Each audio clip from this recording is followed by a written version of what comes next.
इधर पंचायत चुनाव मामले में वीडी शर्मा ने बड़ा आरोप लगाया है। दिग्विजय सिंह पर भी तंज कसा है। वीडी शर्मा ने कहा है कि दिग्विजय के चक्रव्यूह में कमलनाथ फंस गए। दिग्विजय सामंती सोच के नहीं चाहते ओबीसी का भला। ऐसे चक्रव्यूह दिग्विजय सिंह कांग्रेस में रचते हैं। वीडी शर्मा ने कहा कि कांग्रेस को कोर्ट में कहना चाहिए था, हमने ये संशोधन मांगा ही नहीं। बड़ा हमला भी बोला है और कमलनाथ पर तंज कसा है दिग्विजय के बहाने कि ये जितनी भी आज यो भ्रम की स्थिति पैदा करने का काम जो कांग्रेस के नेता प्रतिपक्ष हैं कमलनाथ जी, ये पूरा चक्रव्यूह रचने का काम दिग्विजय सिंह जी करते हैं और दिग्विजय सिंह ने ही ये व्यूह रचना रची, क्योंकि सामंतवादी सोच की प्रवृत्ति के जो लोग हैं वो हमेशा ये चाहते हैं कि ओबीसी वर्ग को किसी प्रकार से अवसर न मिले और उसी भ्रम में, उसी इस जाल में मुझे लगता है कमलनाथ जी भी उलझ गए और आज मध्य प्रदेश इस स्थिति में आकर खड़ा हो गया। इसका जवाब उनके पास नहीं है।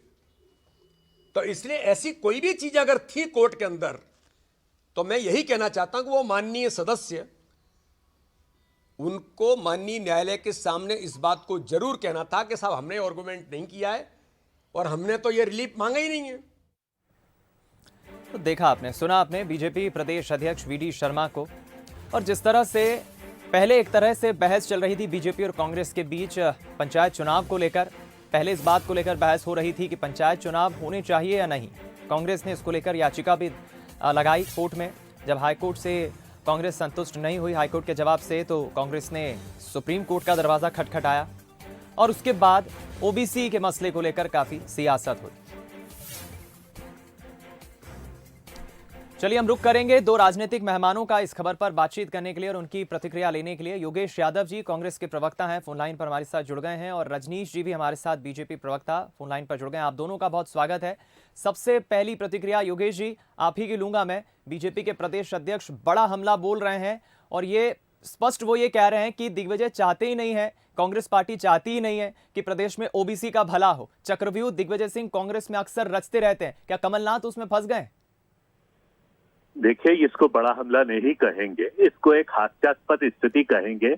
एक मानसिकता प्रदेश अध्यक्ष की इस तरीके की हास्यास्पद हो सकती है, इसकी मुझे कल्पना नहीं थी। मैं बड़ा धीर गंभीर समझता था वीडी शर्मा जी को, लेकिन जिस तरीके का उन्होंने हास्यास्पद बयान दिया है तो कहीं ना कहीं से ये बात अब प्रमाणित हो गई कि भारतीय जनता पार्टी के नेताओं को, कांग्रेस के वरिष्ठ नेताओं का फोबिया है। नरेंद्र मोदी जी को फोबिया है तो वो हमेशा राहुल जी, सोनिया जी और प्रियंका जी से डरते रहते हैं। मध्य प्रदेश में चाहे शिवराज सिंह जी हो, चाहे वीडी शर्मा जी हो, उनको कमलनाथ जी और दिग्विजय सिंह जी की लोकप्रियता से डर लगता है। अब ये भयाक्रांत लोग हैं, इनको क्या पता, क्या रात को भी ऐसा लगता है कि बढ़ती हुई लोकप्रियता, बढ़ता हुआ कांग्रेस का जनाधार, तो इस तरीके के हास्यास्पद उल्टे सीधे बयान देते रहते हैं। कौन सा चक्रव्यूह? चक्रव्यूह तो आप लोगों ने रचा है।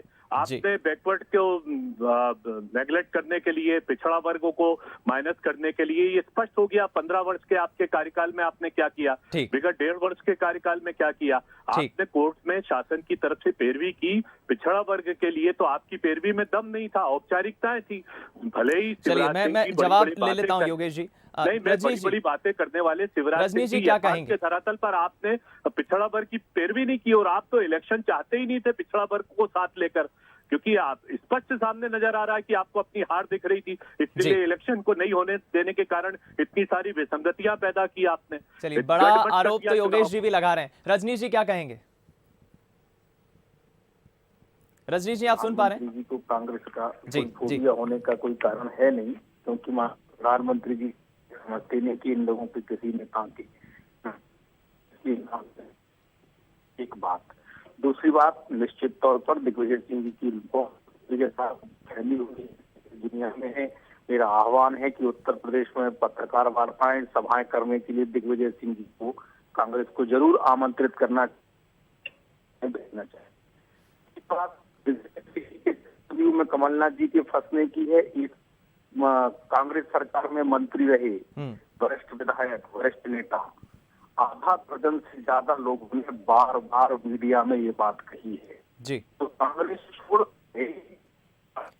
आपकी आवाज रजनीश जी ठीक से नहीं पहुंच रही है। जिन्होंने त्याग पत्र दे दिया कांग्रेस से, जी। ऐसी एक लंबी फेहरिस्त है जिन्होंने कहा कि कांग्रेस के अध्यक्ष श्रीमान कमलनाथ जी दिग्विजय सिंह जी के चक्रव्यूह में फंसे हैं।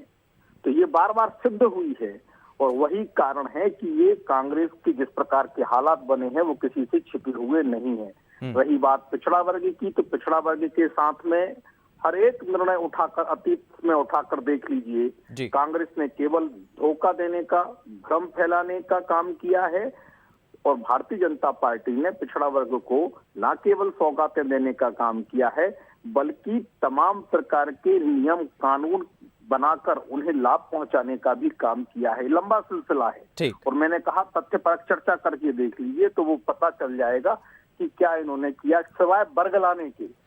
चलिए, योगेश जी के अपने तर्क हैं और रजनीश जी का अपना तर्क है, अपना दम है, लेकिन कुल मिलाकर इस मसले पर राजनीति रुकने का नाम नहीं ले रही है। आप दोनों मेहमानों का बहुत शुक्रिया बातचीत करने के लिए। एक प्रतिक्रिया मुझे चाहिए थी आप दोनों राजनीतिक मेहमानों की। बीजेपी जहां इसे सिरे से निकाल रही है, बीजेपी खुले तौर पर एक तरफ पूरे कांग्रेस पार्टी पर हमला बोल रही है, तो कांग्रेस पार्टी भी इस पर अपना तर्क दे रही है। कांग्रेस पार्टी भी बीजेपी पर हमला बोल रही है, लेकिन सबसे बड़ा सवाल घूम फिरकर आखिर वहीं आ जाता है, ओबीसी का हितैषी कौन, ओबीसी किसके, ओबीसी किसके, ले देकर सवाल यहीं पर आ जाता है। रुक करते हैं अगली खबर का। भोपाल से खबर, जहां विधानसभा में सीएम शिवराज सिंह चौहान ने पूर्व मुख्यमंत्री कमलनाथ पर हमला बोला। शिवराज सिंह चौहान ने सदन में कहा, आपको कोई बात समझ नहीं आती, आपको ओबीसी से कोई मतलब नहीं। शिवराज सिंह चौहान ने सदन में शीतकालीन सत्र के चौथे दिन आज सदन में कमलनाथ पर हमला बोलते हुए कहा कि आपको ओबीसी से कोई मतलब नहीं।